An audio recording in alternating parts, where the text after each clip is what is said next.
வந்து மறக்க முடியும், யாருனாலையும் ஏற்றுக்கவே முடியலை.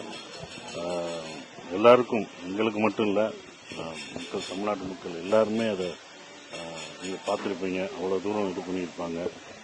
எனக்கு அவர் ரொம்ப ரொம்ப இன்ஸ்பயர் ஆனது, ரொம்ப இது பண்ணது வந்து, நான் சினிமாவுக்கு வந்த பிறகு ராவுத்தர் ஃபிலிம்ஸ்லாம் நான் போனதில்லை. ராவுத்தர் ஃபிலிம்ஸில் சாப்பாடு கொடுப்பாரு. அவர் வந்து எல்லாருக்கும் வந்து எப்போதும் சாப்பாடு கிடைக்கும், எப்போதும் சாப்பாடு இது பண்ணுவார் அப்படின்ற ஒரு விஷயம் இருக்கு. அதை வந்து நாங்கள் அவர்கிட்ட தான் கற்றுக்கிட்டோம், கேள்விப்பட்டு கற்றுக்கிட்டோம். ஸோ அவர் இப்படி பண்ணாருன்னும் போது, நான் என்னோட கம்பெனி ஆரம்பிக்கும் போது முதல் சொன்னது, இங்கே எல்லாருக்கும் ஒரே மாதிரி சாப்பாடு இருக்கணும், எப்படி கேப்டன் எல்லாருக்கும் கொடுத்தாரோ அது மாதிரி இருக்கணும் அப்படின்னு நான் அதை எங்கள் இதில் சொன்னேன். அதுபடி தான் நாங்களும் நம்ம எல்லாருக்கும் ஒரே மாதிரி சாப்பாடு எப்போ வந்தாலும் கிடைக்கும் அப்படின்ற ஒரு விஷயத்தையும் நாங்கள் சொல்லியிருந்தோம். ஸோ இதெல்லாம் அவர்கிட்ட இருந்து நாங்கள் கற்றுக்கிட்ட ஒரு விஷயம். நான் வெளியில் போனாலும் இப்பயும் சொல்கிறாங்க, நீங்கள் உங்கள் கம்பெனியில் இப்படி சாப்பாடு கொடுப்பீங்கன்னு சொன்னாலும் அதுக்கெல்லாம் ஒரு சந்தோஷப்படுத்தி நம்மளை இப்படி ஊக்கப்படுத்தினது கேப்டன் தான் அப்படின்றது. அவருடைய இழப்பு வந்து இது பண்ண முடியாது. அவர் இருந்திருந்தார்னா இன்னைக்கு ஒரு முதலமைச்சராக இருக்கலாம், ஒரு பெரிய தலைவராக இருந்திருப்பார். அவர் இழப்பு வந்து பார்க்குறோம்.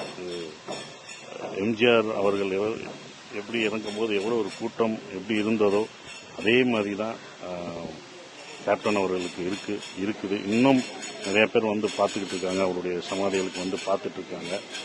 ஏன்னா அவர் செஞ்ச அந்த குறை தான், அதுதான் வந்து அவர் எல்லாருக்கும் உதவி செய்ததை பல ஊர்லேருந்து இன்னும் வந்து பார்த்துட்டே இருக்காங்கன்னா அந்த இதுதான். ஸோ அது எங்களுக்கும் அவருடைய இழப்பு பெரிய இழப்பாக நான் நினைக்கிறேன். நடிகர் சங்க கட்டணம் நடிகர் சங்கத்தில் நிறைய உதவி பண்ணுது. புதுசாக கட்டக்கூடிய கட்டடத்துக்கு அவருடைய பேரை கோரிக்கை வைக்கிறாங்க. அவர் பேர் தான் வைக்கணும். ஏன்னா நடிகர் சங்கம் கடனில் இருக்கும்போது அவர் தான், அப்போ நாங்கள் இல்லை. ஆனால் அதுக்கு நாங்கள் கேள்விப்பட்ட ஒரு விஷயம் தான், எல்லாத்தையும் கூட்டிகிட்டு போய் நடிகர் சங்கத்து கட்டடத்துக்கு அது கடன் அடைச்சாரு அப்படின்ற ஒரு விஷயத்தை இது பண்ணியிருக்கோம். இப்போ நாங்கள்லாம் நடிகர் சங்கத்தில் இருக்கோம்னா அது வந்து அவர் என்ன பண்ணணும்னா அவரோட இதுதான் கடன் அடைச்சாங்க. ஸோ அவர் பேர் வைக்கிறதுல யாருமே அதை வந்து நிராகரிக்க முடியாதுன்னு யாரும் சொல்ல முடியாது. அது கண்டிப்பாக வச்சு தான் ஆகணும்னு நான் நினைக்கிறேன். ஸோ அதனால் அவங்க வைப்பாங்க, தலைவர்லாம் சேர்ந்து முடிவு எடுப்பாங்க. சில முன்னணி நடிகர்கள் இதுவரைக்கும் பார்த்து வருவாங்க, நீ வருவாங்க. அது யாரையும் நம்ம வந்து இதை வந்து சொல்ல முடியாது, வரணும் என்ன சூழல் இதெல்லாம் சொல்ல முடியாது. ஸோ அவங்க வருவாங்க, நீங்கள் வந்து இப்போ